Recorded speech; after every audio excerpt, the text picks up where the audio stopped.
Today we are back in my homeland of Norfolk, and just a stone's throw from Kings Lynn lies a remarkable ruin of Castle Rising. Upon visiting this fine castle, you'll be amazed at how well the keep has survived, remaining at its original height.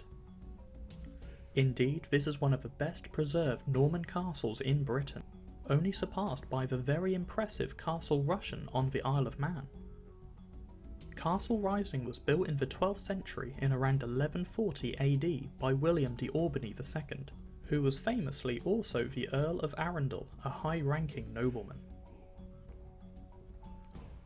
This fortification wasn't originally intended to be a castle, yet more of a hunting lodge for the surrounding deer park that was built around it. Arundel Castle in West Sussex was also being developed during the same time, so was de Albany's main residence. However, this Norman nobleman built another castle at New Buckingham, which was also in Norfolk. The first castle at Buckingham was of a earth, motte and timber bailey construction, but was deconstructed on the orders of King Henry II, and was later rebuilt further down the road as a circular 2-storey stone keep with a high-pitched roof, one of the earliest Norman keeps of this construction type in the area. New Buckingham Castle had 2 gatehouses, and interestingly kept the main gatehouse as a wooden construction, despite upgrading the rest of the castle and the surrounding walls to stone, possibly due to the fact that a well-defended castle such as this would be simply not needed in East Anglia due to the county being known as a particularly peaceful area. As such, the Earl of Arundel decided to concentrate spending his money on Castle Rising instead, however continued to use New Buckingham Castle as his main East Anglian residence.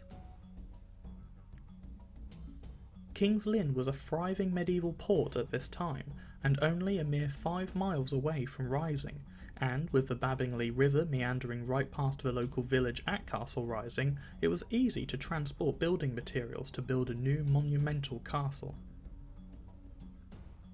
The chosen location for Castle Rising was completely for leisure in mind, as the surrounding landscape contained poor acidic soils, so were not good for agriculture.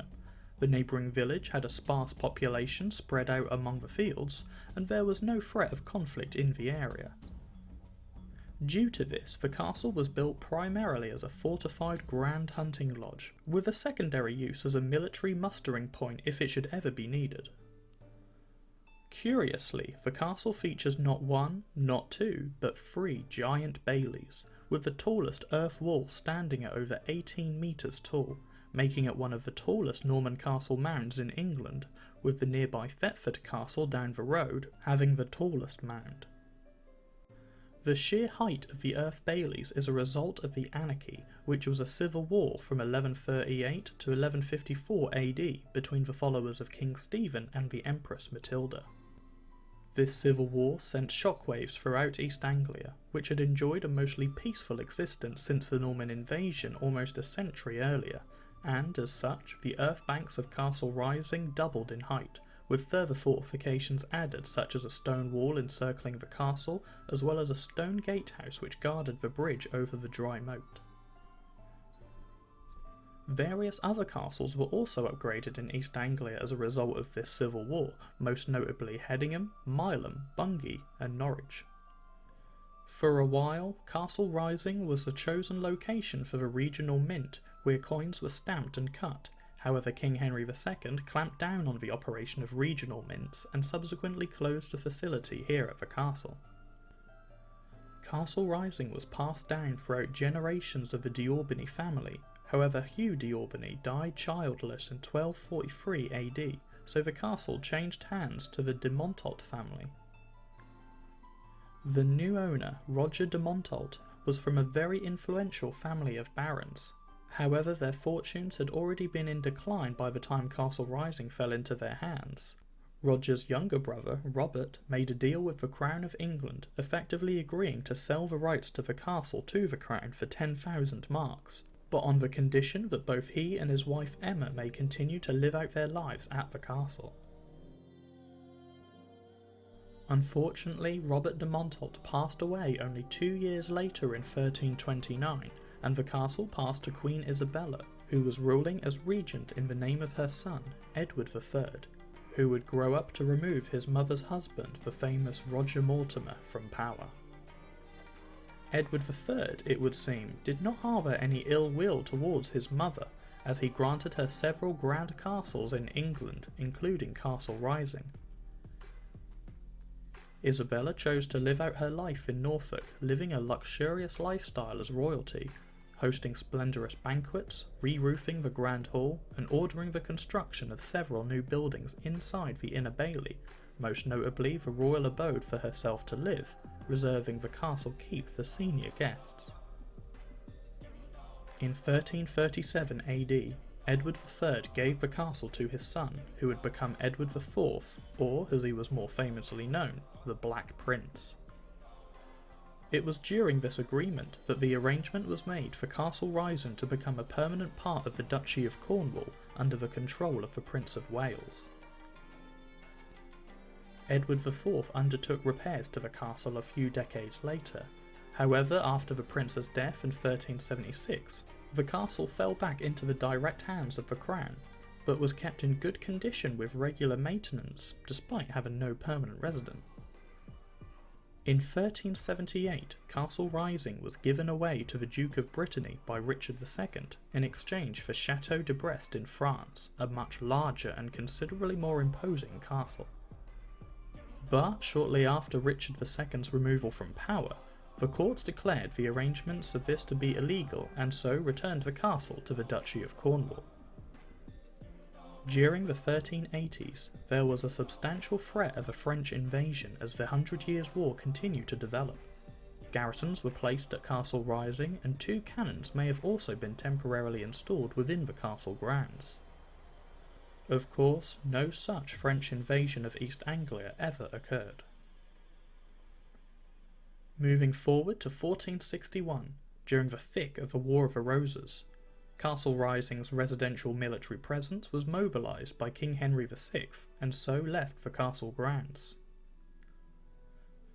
In the decades that followed, the castle slowly returned to its original purpose as a hunting lodge, continuing to take advantage of the local forests reserved for deer hunting. But due to having no permanent residence at the castle, there was no one to take direct responsibility for the general upkeep and repairs to the castle other than the crown, and by 1482 the keep was in desperate need of attention with a dilapidated kitchen and a rotten roof.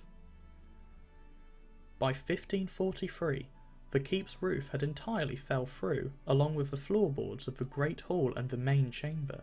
A survey taken at the time valued the repair work to be at around £100, which in today's money would be around £70,000.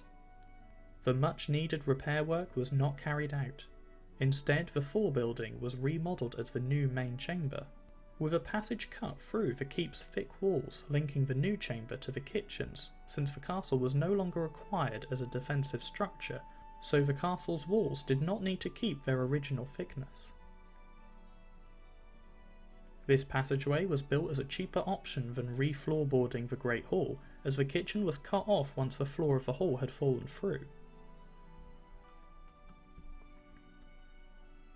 This is, unfortunately, how Castle Rising saw its final days as a domestic dwelling. A few bodge jobs every now and then to keep the castle in a livable state. However, over the decades that followed, almost all the buildings inside the Inner Bailey were removed, and the castle was abandoned by the 17th century.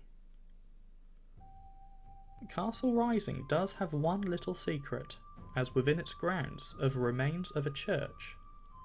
This church was lost due to the dilapidated earth banks of the castle caving in and covering the first floor stone remains, which were all that were left after removal of the Bailey buildings in the 16th century. The church was uncovered by the 1850s and was subsequently excavated. Archaeologists discovered the church to be of Norman origin, however found that this building predated the castle, being an 11th century church which was most likely the local parish church before the castle was built and before the local village was repositioned in a grid system after the construction of the castle, which is the current village layout that we see today. Castle Rising also features some incredible stone masonry, including a number of beautifully ornate Romanesque arches. Most of these arches can be seen as you walk up the imposing stone steps leading into the castle's full building, then a particularly decorative dagtooth arch which acts as the main entrance of the castle's keep itself. Today the castle grounds are protected by English heritage and makes for an idyllic day out, coupled with the nearby St Lawrence's Church in the village, followed by cake and afternoon tea in the local tea rooms. But for now, thanks for watching.